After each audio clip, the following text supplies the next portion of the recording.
As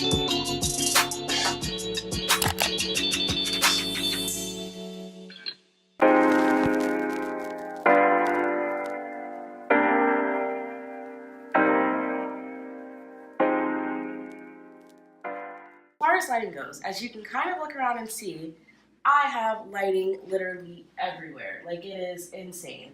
I am like overkill on lighting.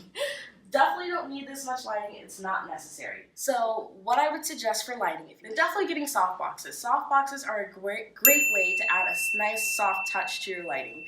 And I think that having soft boxes is pretty much trumps everything else except for a ring light. A ring light is definitely the way to go if you're looking for something that's going to give you a bam, like a bold look.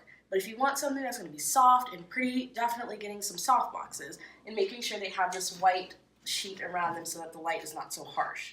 Next, we're going to talk about these lights. So these lights, I don't even know what they're called. Like I said, I'm not a complete professional. I just know how to set it up.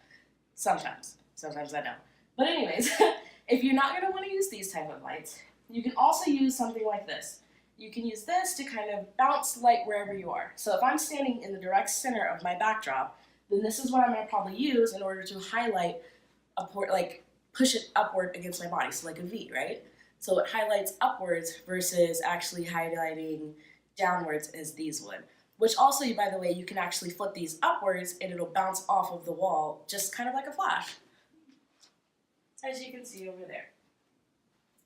So another light type to get are these ones. These are like reflective lights. These ones are going to give you a cooler type of not so harsh light as well, unless you point them at yourself like I currently did, because that reflective light is so silver that it's bouncing harshly onto you. So really, it just depends on where you want to go. Those are like the three main lights that I would get if I don't have my flash. Now, these ones here, super cheap, also a dupe, but they are some of my favorites. As you can see, I have one set here and it's facing the wall for whatever reason, and then I have one set here. Now, what's really cool about these lights is that these lights actually change colors. So if I were to, hopefully this shows someone on the camera, I'll just turn off that one for now. Turn these lights on. I have a little remote control.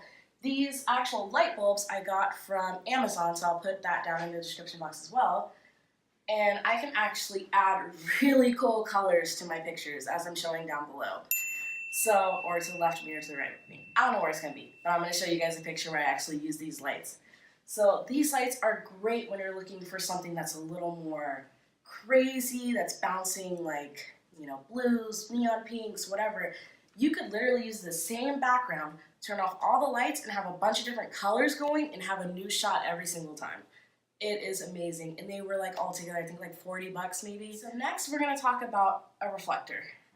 So this reflector on the floor gives me, it has a bunch of different colors to it, and I use this if I am trying to bounce a certain color. So this is obviously like a green screen if I'm trying to mute something.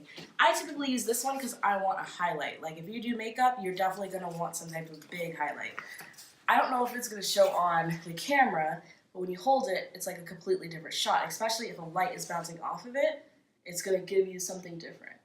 So definitely try to get your hands on one of these. You can buy them cheap on Amazon as well.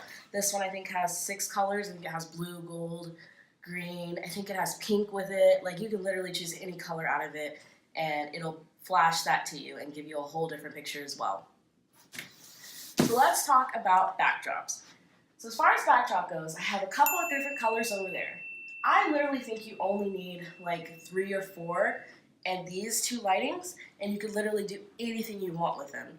So when it comes to backdrops, I try to bounce it off of whatever color I'm wearing.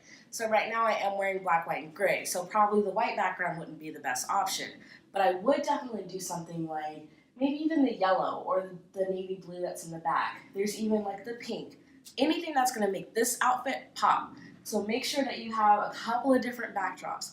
Dupes for that, as I think about it, that you could do. If you don't have a specific studio in your house, kind of create one.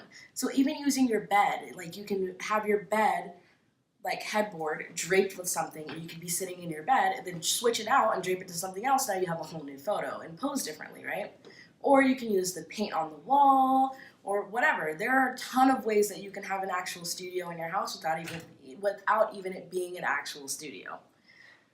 The other thing you could do is go to Hobby Lobby or Target and get wallpaper. Wallpaper works great, especially now. I am in this whole emerald color theme, and they have a really cool one that has white and green trees that looks kind of emerald, and that's what I plan on getting next to do my next photo shoot. And all you have to do is really, you can adhesive it to the wall, which you don't really necessarily need to do, or you could just pull it out and take some like tape or two-sided tape or whatever and just post it on the wall and use that as your backdrop. Then you can take it down whenever you want. You're not having to go out and spend a ton of money, and you have different backgrounds every day of the week. The other thing is Hobby Lobby has cardboard. I don't know if it's considered cardboard or poster board that you can actually buy like 6 or 7 of them, tape them together through the back, and have the actual design on the front. Now you have another backdrop. So those are some cheap ways to kind of do that. So I'm actually going to switch back to my main camera, and then I'm going to be able to actually show you guys the way that I do my photos.